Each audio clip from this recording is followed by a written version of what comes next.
Hello everyone, आप सभी का स्वागत है कॉमर्स एंड लो क्लासेस में। आज हम आपके लिए लाए हैं बिजनेस स्टडी से रिलेटेड कुछ मोस्ट एमसीक्यूज क्वेश्चंस। ये एमसीक्यूज क्वेश्चंस आपके आने वाले कंपटीशन एग्जाम के लिए इंपॉर्टेंट है, तो वीडियो को एंड तक ज़रूर देखें। तो शुरू करते हैं।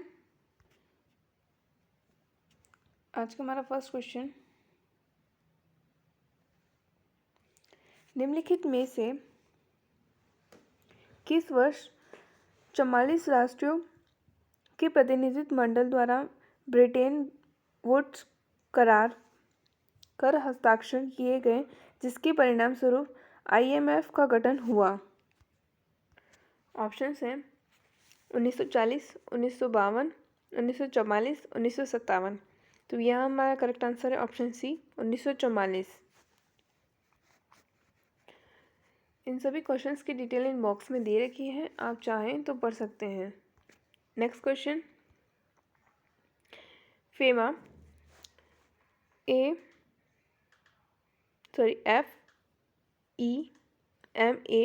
के अनुसार विदेशी विनिमय शामिल नहीं है। ऑप्शंस हैं किसी विदेशी मुद्रा के देय जमा राशि। ऑप्शन बी है भारतीय मुद्रा में आहरित विनिमय बिल किंतु किसी विदेशी मुद्रा में देय। ऑप्शन सी है भारत के बाहर स्थित संस्थाओं द्वारा आहरित यात्री चेक किंतु भारतीय मुद्रा में देय। ऑप्शन डी है भारत के बाहर स्थित बैंक द्वारा आहरित ड्राफ्ट और विदेशी मुद्रा में देय। तो यहाँ हमारा करेक्ट आंसर है ऑप्शन डी, भारत के बाहर स्थित बैंकों द्वारा आहरित ड्राफ्ट और विदेशी मुद्रा में देय। देखें, फेमा के अनुसार विदेशी विनिमय के अंतर्गत भारत के बाहर स्थित बैंकों द्वारा आहरित ड्राफ्टों और विदेशी मुद्रा में देयता को शामिल नहीं किया जाता। फेमा का पूरा नाम ये पूरा रूप विदेशी मुद्रा प्रबंधन अधिनियम है। नेक्स्ट क्वेश्चन, निम्नलिखित में से कौन सा कथन सही है? ऑप्शन है लेन देन एक्सपोर्ट सभी विदेशी मुद्रा मूल्यांकित संविदाकत लेन देन के अंतर्निहित होती है। ऑप्शन बी है ट्रांसलेशन एक्सपोजर विनिमय दर में परिवर्तन के कारण लेखांकन आय तुलनीय पत्र विवरण में परिवर्तन से संबंधित है। ऑप्शन सी है आर्थिक एक्सपोज पर फर्म के मूल्यांकन का प्रभाव होता है। ऑप्शन डी है प्राचल एक्सपोज पर फर्म के भावी प्राचलन राजस्व या भावी प्राचलनगत लागत पर कोई प्रभाव नहीं पड़ता है। तो यहाँ हमारा करेक्ट आंसर है ऑप्शन डी। ऑप्शन डी ये कह रहा है कि ए, बी और सी। देखें, लेन देन एक्सपोर्ट सभी विदेशी मुद्रा मूल्यांकित संविदागत लेन देन में अंतर्निहित नहीं होता है। ट्रांसलेशन एक्सपोजर विनिमय दर में परिवर्तन के कारण लेखांकन आय तुलन पत्र विवरण में परिवर्तन से संबंधित नहीं है। आर्थिक एक्सपोजर पर फर्म के मूल्यांकन का प्रभाव नहीं होता है। लास्ट है प्राचल एक्सपोजर का फर्म के भावी प्राचल राजस्व या भावी प्राचलनगत लागत पर कोई प्रभाव नहीं पड़ता है। नेक्स्ट क्वेश्चन, यूएस डॉलर के बाद निम्नलिखित में से कौन सी मुद्रा एसडीआर के मूल्य को निर्धारित करने में सर्वाधिक महत्वपूर्ण है? ऑप्शन है जापानी येन, चीनी युआन, रेम्बी। ऑप्शन सी है यूरो। ऑप्शन डी है ब्रिटिश पाउंड। तो यहाँ हमारा करेक्ट आंसर है ऑप्शन सी यूरो। तो यूएस डॉलर के बाद निम्नलिखित में से कौन सी मुद्रा एसडीआर के मूल्य को निर्धारित करने में सर्वाधिक महत्वपूर्ण है? तो वो है यूरो। नेक्स्ट क्वेश्चन, मुद्रा अदला बदल करेंसी स्वैप किसका तरीका है? ऑप्शंस हैं विदेशी मुद्रा जोखिम के विरुद्ध हेजिंग। ऑप्शन बी है विदेशी मुद्रा में सट्टेबाजी। ऑप्शन सी है कोऑपरेटिव बैंकों द्वारा प्रयुक्त लिवरेज लेखित। ऑप्शन डी है अंतर्राष्ट्रीय व्यापार में भुगतान का तरीका। तो यहाँ हमारा करेक्ट आंसर है ऑप्शन ए विदेशी मुद्रा जोखिम के विरुद्ध हेजिंग। नेक्स्ट क्वेश्चन,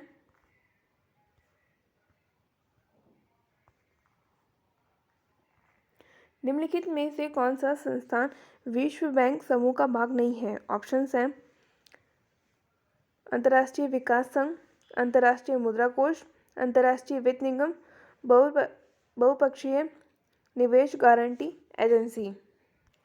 तो यहाँ हमारा करेक्ट आंसर है ऑप्शन बी, अंतर्राष्ट्रीय मुद्रा कोष। अंतर्राष्ट्रीय मुद्रा कोष विश्व बैंक समूह का भाग नहीं है। नेक्स्ट क्वेश्चन,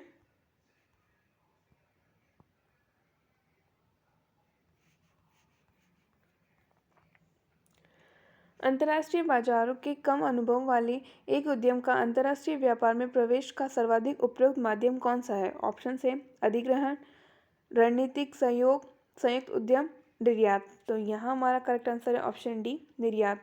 निर्यात अंतर्राष्ट्रीय बाजार के कम अनुभव वाले एक उद्यम का अंतर्राष्ट्रीय व्यापार में प्रवेश का सर्वाधिक उपयुक्त माध्यम है। नेक्स्ट क्वेश्चन, परिणात्मक आयात प्रतिबंध जो उत्पादन के आयात की मात्रा को सीमित करते हैं वह कहलाते हैं। ऑप्शन है अधिरोध, कोटा, व्यापार प्रतिबंध, आयात शुल्क। तो यहाँ हमारा करेक्ट आंसर है option B, Kota.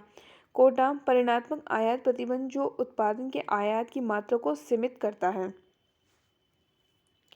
Next question,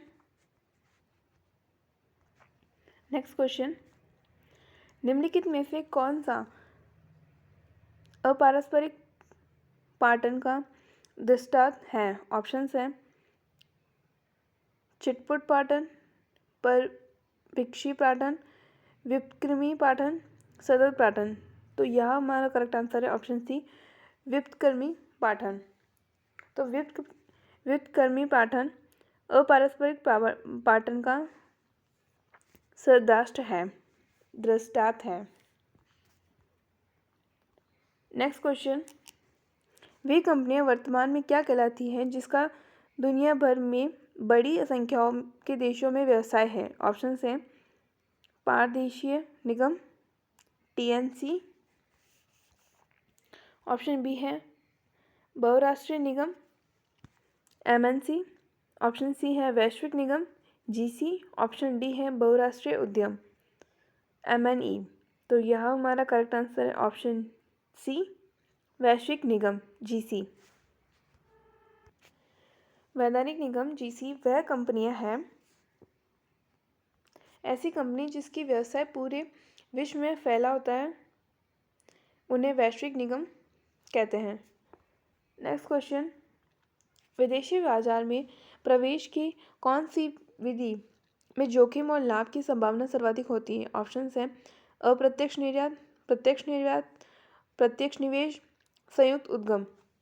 तो यह हमारा करेक्ट आंसर है ऑप्शन सी, प्रत्यक्ष निवेश। तो प्रत्यक्ष निवेश में विदेशी बाजार में प्रवेश में जोखिम और लाभ की संभावना सर्वाधिक होती है। नेक्स्ट क्वेश्चन, निम्नलिखित में से कौन सा इस सिद्धांत का प्रतिपादक है जिसमें कहा गया है कि अंतर्राष्ट्रीय व्यापार की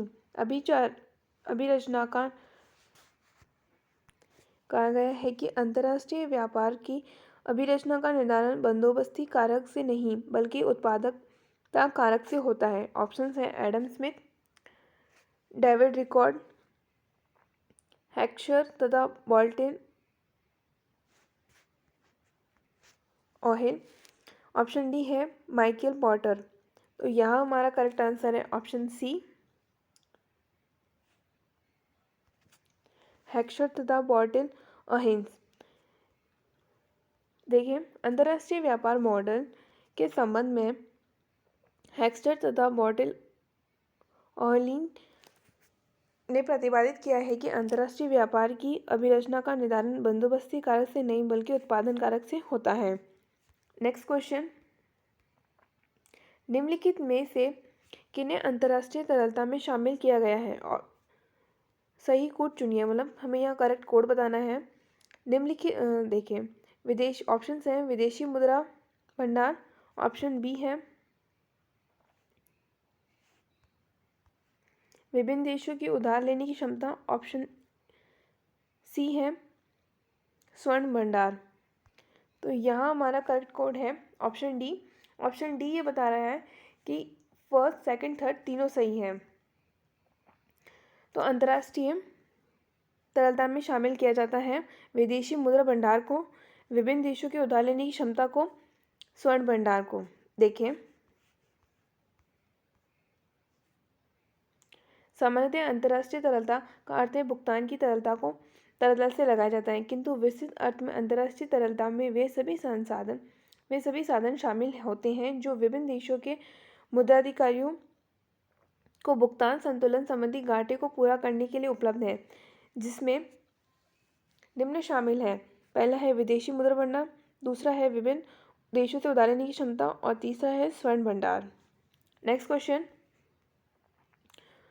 ब्रिटेन वुड्स सम्मेलन में फलस्वरूप निम्नलिखित में से किसकी स्थापना हुई थी? ऑप्शन है IMF and IDA, option B है IBRD and IFC, option C है IDA and ADB, option D है IMF एंड IBRD। तो यहाँ हमारा करेक्ट आंसर है option D, IMF and IBRD। देखें, ब्रिटेन वुड्स सम्मेलन के फलस्वरूप IMF तथा IBRD की स्थापना हुई थी। नेक्स्ट क्वेश्चन, निम्नलिखित में से कौन सा WTO का मूलभूत कार्य नहीं है? ऑप्शन है व्यापार समझौते के कार्यवाहन, प्रशासन तथा परिचालन को सुगम करना, ऑप्शन बी है इसके सदस्य देशों के बीच मतभेद तथा विवादों को निपटाना, ऑप्शन सी है अंतर्राष्ट्रीय व्यापार के विस्तृत तथा संतुलित विकास को सुगम करना, ऑप्शन डी है इसके सदस्य देशों के व्यापार नीतियों के आवधिक समीक्षा करना। तो यहाँ हमारा करेक्ट आंसर है ऑप्शन सी, अंतर्राष्ट्रीय व्यापार के विस्तार तथा संतुलन विकास को सुगम बनाना। नेक्स्ट क्वेश्चन, तो ये थी आज की हमारी वीडियो। इसी तरह की वीडियो देखने के लिए आप हमारे चैनल को लाइक करें, शेयर करें और सब्सक्राइब करें। Thank you so much watching this video.